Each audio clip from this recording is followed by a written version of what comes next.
Live on Instagram, live on Facebook. Hello, hello. It's Malcolm Saunders. Oh, Jodie Campbell. Jodie Campbell. Yes, hello, hello. We're going to be talking about, what are we talking about here, Jodie? Well, what we're going to be talking about is what you're going to be talking about, and that's Right. the 4 real food groups. Yes. So, just so people know, I'm trying to look at 2 different cameras. I got my camera over here, and then Malcolm's got his over here, so we're going to try to do this properly. Yeah. Okay, getting back to what we're going to talk about.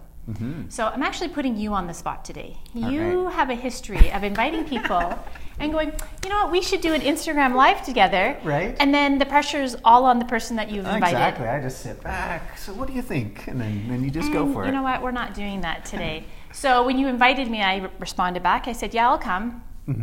But I'm going to interview you. All right. And you're going to be on the hot seat. Okay. Is that cool? Yeah, we're fine. Let's have some fun with this. Okay. Yeah. So the topic that I wanted to dig a little bit deeper into was the topic about that 4 real food guide. You Yeah. had shared it previously. I think you guys, the Light Cellar was doing an open house. And you had talked about it, and I kind of managed to get about 3 minutes of this live. And then I was so intrigued. Right. And then I went back, and I found Malcolm didn't really share that much on YouTube or his blog about It's it. true. I almost bring it up almost every class. I know. Yeah, but in depth, this is our opportunity to go deep. So Okay, so where was your first exposure to this 4 real food groups? And I guess we should probably tell people what they are. What they are. Okay, yeah, absolutely. Yeah, this is not a concept original to me. It's just an observation that many have made. First, probably I ever heard of it was through Daniel Vitalis, and yeah, once you start looking, you're like, wow, okay, it's true. There really are 4 food groups. Not the ones we learned in school. Canada Food Guide. That's not helpful. No. Maybe I shouldn't do that, but yeah.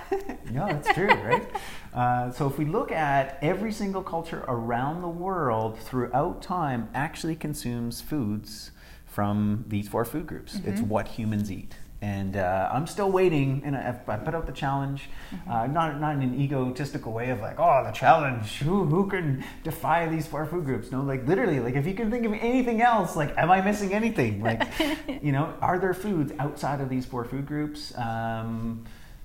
I've yet to come up with it. Every once in a while, someone's like, "Oh, well, what about water? What about minerals? This and that." And we can get into that. That's kind of like the 5th food group that we'll talk about. But the 4, the foundational 4, are plants, animals, bacteria, and fungi.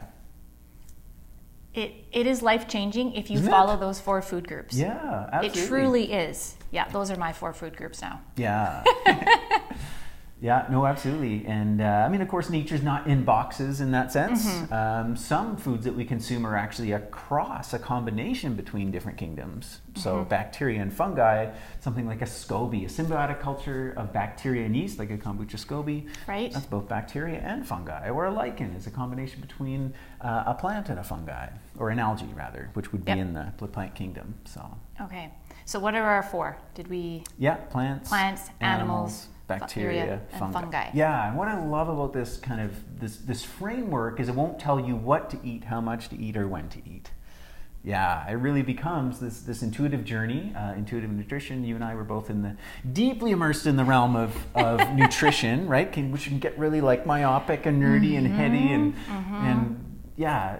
This is I think where our whole industry is going is going to end up in this intuitive eating, right? I agree. Following Completely our guts more than nutrition trends, but frameworks, guidelines are very helpful, and this one is, right? Put that in the context of anyone. I mean, if you'd ask me as when you're in grade 2, when you first learned about these 4 food groups, Canada Food Guide version, right? I would have gone, okay, all right. So I eat, bread. So there's my grains and, fruits and vegetables and, this and that. Not very diverse, but I had that in there. I ate, chicken breasts and pork sausages and this and that and milk and eggs. And okay, so I got that. Check. Yes. Bacteria. Does orange cheese and strawberry yops count?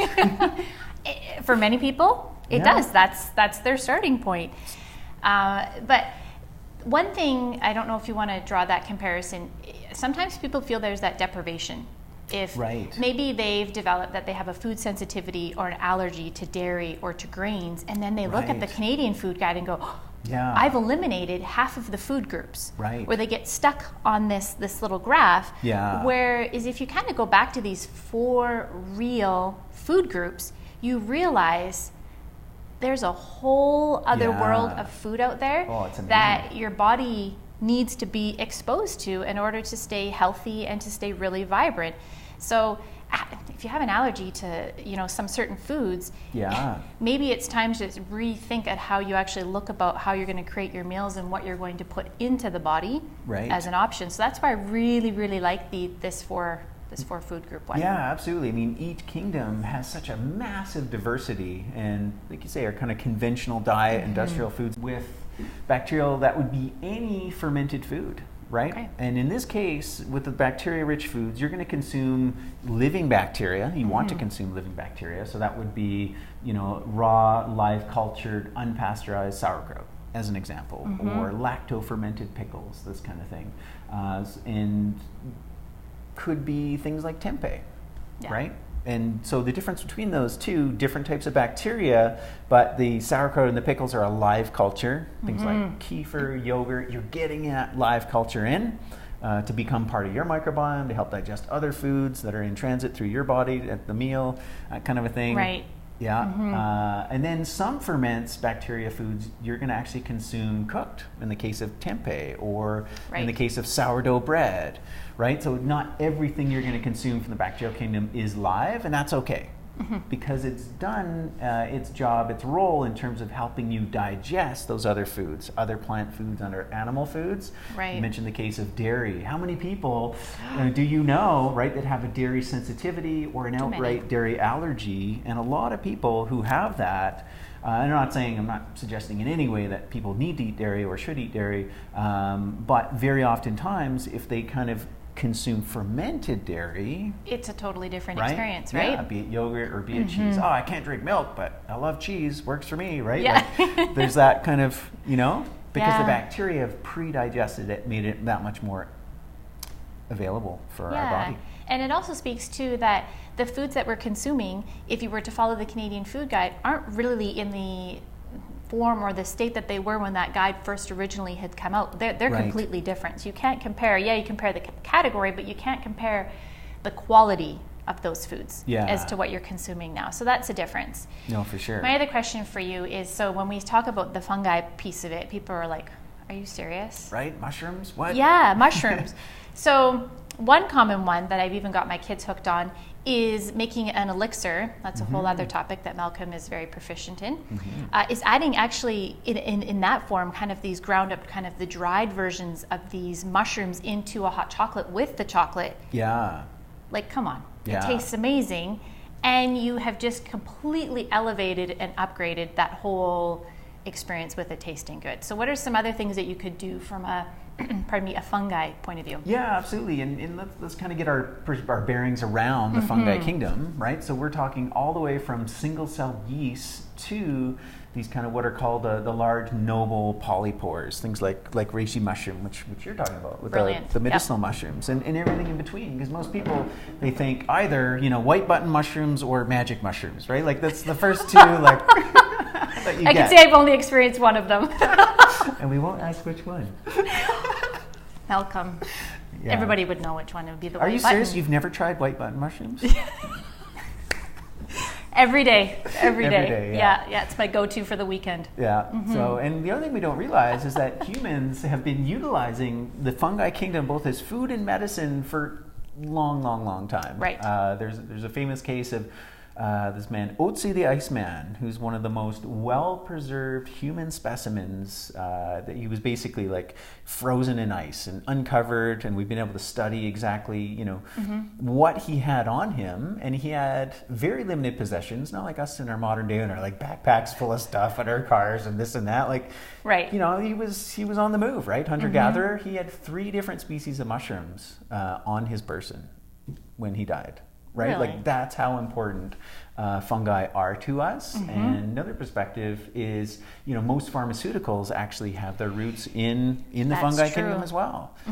Michael Pollan, famous New York Times food writer, written a number of books. He says people say dog is man's best friend. says, I disagree. I think it's Saccharomyces cerevisiae. This is the yeast that, leavens our bread and ferments our beer. That, I'm sure, is man's best friend. Yeah, which is true when you get a different perspective on things, right? Yeah. My dogs, I don't know. One of them's my best friend. Right. Okay, so the fungi piece. Anything else? Add to that. Anything else missing? There's a huge spectrum. So I think what you're referring to are these medicinal mushrooms, right? Right. And which a lot of people, fungi like candida, that kind of thing. They're kind of at the top of the food chain when it comes to the fungal kingdom. So they themselves need to protect themselves against lower forms of yeast and fungi and bacteria. Okay. So they've developed, just like plants do, develop their own chemistry against those types of things.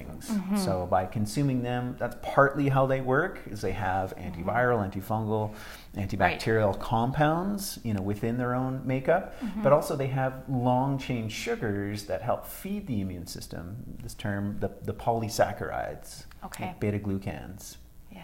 So it's a great way to utilize fungi as this ally to help kind of build our immune system. Yeah, I noticed that was two pieces, was adding in the bacteria piece, and then now digging a lot deeper into this fungi piece, and you definitely notice a difference, but you have to stay consistent with any kind of these things that you add in. Right. You want to be consistent with them. Now, the other piece that we talked about was the animal.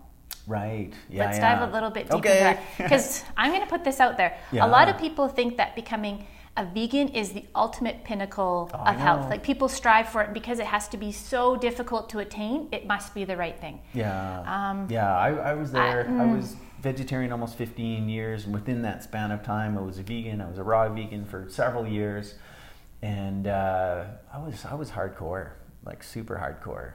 Like, your shirt says mostly microbes. I'd have one that would say milk is murder. Hey, maybe you should get those. No. I'm done being a fanatic. I'm kidding. I'm done being a fanatic. Like, really, I claim to be very compassionate, but I was anything but compassionate when it came to anyone that had differing views, especially around diet, than me. And I get it. Like, I've been there. It's a very kind of noble idea and aspiration to, like, non-harming. I'm only going to eat plants. I'm going to be a vegetarian, be a vegan. I've seen it. I've been in this industry for more than 20 years, and I've seen that it just does not work. And I'm going to make that same point.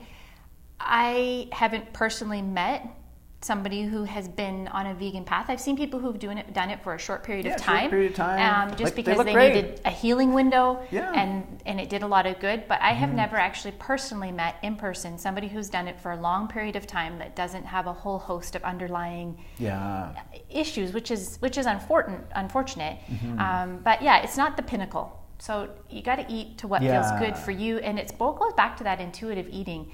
And if you feel that sometimes that you're feel confined to the Canadian food guide, don't. Don't. There is a whole other world of food that is out there, and this is why I wanted to bring that up with you today. And I have a funny story about trying to become a label of a food group. Right. I tried to eat just a purely raw diet. Right. You know how long that lasted for? How long? 2 days. Oh, I went 2 years. More than 2 days. 2 years. Yeah. And I found that just totally was not realistic living in Calgary and being cold, so I have no idea how you did it.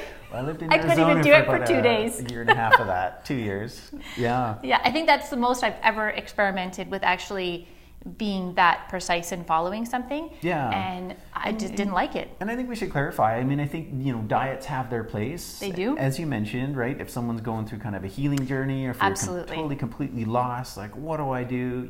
There are some tried and true diets that can work for a time, to follow. Where they need that healing window. Yeah. Yeah, and then they kind of find their path afterwards once the body's had an opportunity to kind of catch its breath. Yeah, but if you find yourself religiously, dogmatically following a diet, life isn't as fun. Yeah, or like your self-identity becomes revolving around a diet, then that's a bit of a red flag. And I learned that in hindsight, so I can say that now. But so coming back to that idea of animal foods, and you mentioned it too in this conversation, it really comes down to quality. right? And 100%. it's not a debate of plants versus animals. It's a debate of the source. So whether it comes down to health, environmental reasons, all the reasons that someone might go plant-based, it really comes down to source. And the biggest kind of wrong turn we took with our food system was the industrialization of it. Absolutely. Granted, there are benefits. We have access to, any food we want from around the world, anytime, 365, 24/7. It's amazing. And in the absolute abundance of food, we have a huge, huge, huge volume of food.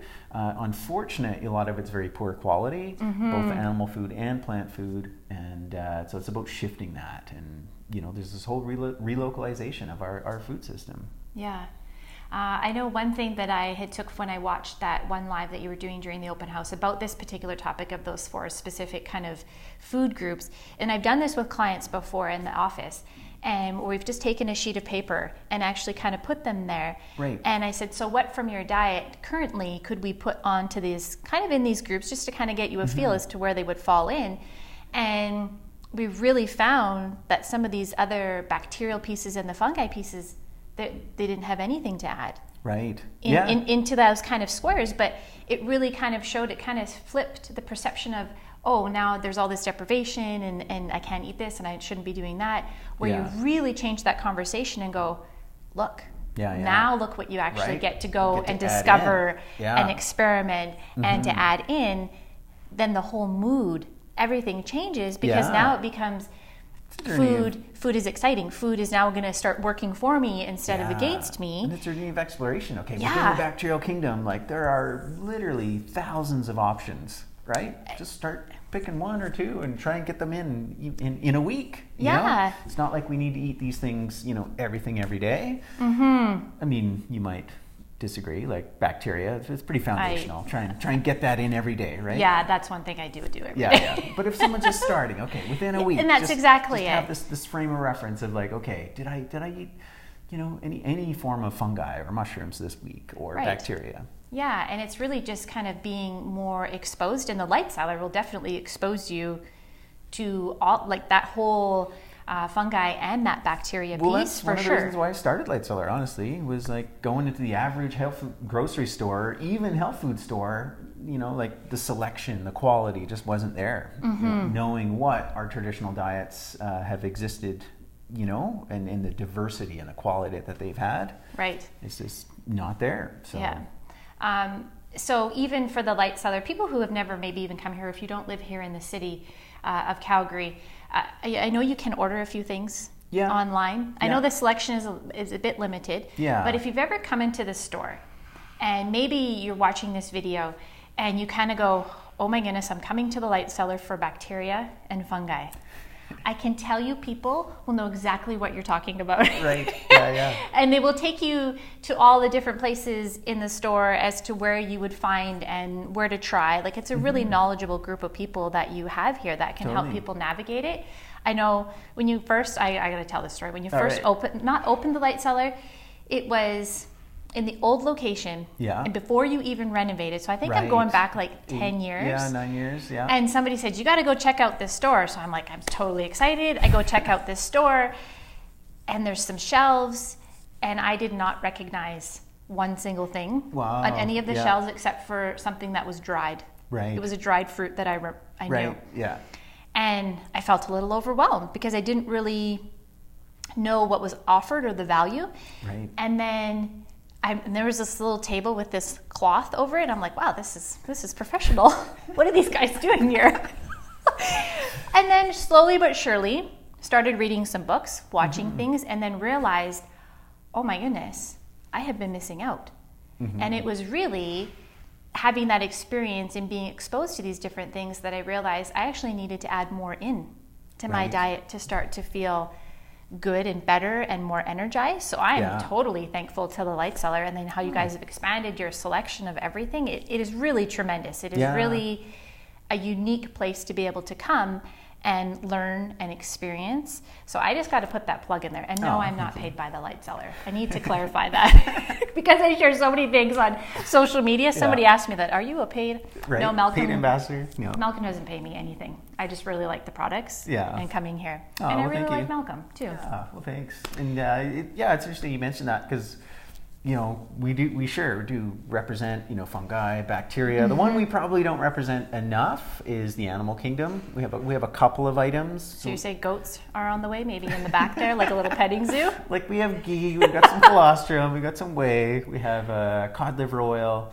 But yeah, the other three kingdoms are proportionally, far more represented, including plants, right? So one of the things I like to recommend, as you get in and start expanding your world and options in the plant kingdom, as we want to expand in all of those, is so this one idea of eating the rainbow, right? So eating a full spectrum of different colors of foods.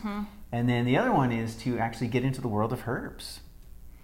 Yes. Yeah, which I know, both you and I, having studied nutrition, I know for me, when I first got exposed to the world of herbs, totally felt intimidated, right? It was just like overwhelmed, right? Like just gotten out of nutrition school, like I don't need another degree, like, friends that had gone down that path to become herbalists. Yeah. And it was a mentor of mine. He's like, Malcolm, it's like, you don't need to be a herbalist. You need to be your own herbalist. Yep. And it was Blaine and Druzek that he says, even the professionals, he's like, what do we call it? We call it a practice, herbal practice. You're practicing. You're just practicing herbal medicine. And if you want to practice on other people, you better know your stuff. But you can practice on yourself. That's a good point too. Is where else are you going to learn this sort of information? Yeah. I didn't learn it in elementary school. I didn't learn it in high school. Even some of the nutrition training and background was very high level. Like you really have to gear off and become specialized to kind of learn a lot of these things. Yeah. But David Wolfe made a good point. Yeah. You don't need to be the expert in order to benefit from them. You just need to eat and drink them. Yeah, exactly. Boom. I don't need to be an expert in everything. I just need to consume them. And this is a reality. Like culturally, a lot of that wisdom would have been there for us. We would have learned it from our mothers and our grandmothers, and so on and so forth. And now it's like, we got the Canada Food Guide. Oh boy, I always have that discussion with people in the Canada Food Guide. Right. Do I follow that? No, I don't. I'm glad I don't have that discussion. It's just so far off my table. You're a little bit more front lines.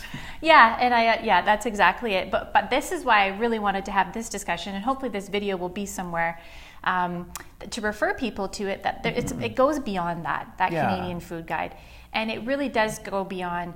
And sometimes you got to get a little uncomfortable. Right. With some of those foods, and you do have to try them to get exposure to them. Yeah, and have fun. But the benefits are there if you're willing to take the risk. Absolutely, and something like bacteria, right? It's so delicious, right? Oh. That whole kingdom. Think of all the wonderful, great fermented foods of the world. They are like they're like the choice top culinary foods.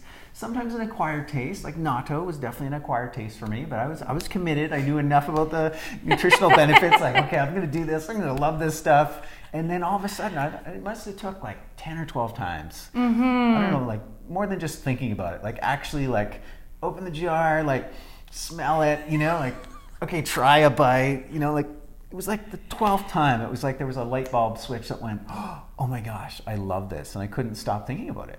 I'm like that with sauerkraut. The smell sometimes is off-putting. Right. And then my kids come home from school, they're like, oh, she was putting her sauerkraut into jars because the whole house now smells like sauerkraut. Yeah. But you almost get what real food tastes like on the tongue. And it's almost a little bit addicting because you know what you're putting in actually feeds and you feel good, so that's why you're just drawn to keep consuming it. Yeah. So and our palates have been kind of narrowed from our kind of modern industrialized diet. So isn't that true? As parents now, we have that opportunity to be able to broaden our children or grandchildren's palates by introducing this broad range of foods. Like even the introduction of sour. Studies have shown that if you feed that to your kids, there's going to be less of a craving and that reliance and seeking out the sweet and the sugary flavors. Bitter, there's another one, right? Bitter medicine. How many of us actually have that flavor in our diet, but we know how key and amazing it is. Yeah, it is. It's true. So don't get stuck on the traditional food guide. Start experimenting with this particular food guide and you will notice a difference. You cannot. That's the amazing part. So have I put you on the spot enough? Have I drilled you enough? Oh, it's fun. It was fun. It's good? Yeah, I had a good time. So we've been talking about plants, animals, bacteria, and fungi. The 4 original natural food groups, literally, that every culture around the world consumes food from, except our standard American, modern diet, the industrialized diet. So, but that is, as a result, the only reliably bad diet. Michael Pollan says, hey, if you would like to have any disease of our modern times, just adopt that diet and you've got a pretty good chance. So, yeah, my name is Malcolm Saunders. This is Jodie. We've been having a good conversation, helping you, hopefully, on your path to kind of break out of that, expand your choices, expand your repertoire, and it's a good, fun journey. Okay, well, I appreciate you. I appreciate you letting me put you in the hot spot today. That was fun. Turning the tables a little bit. So that was really good. Thanks everybody who tuned in. And if you have questions, well, you guys know how to reach out and get those answered. Yeah, right on. Okay, bye for now.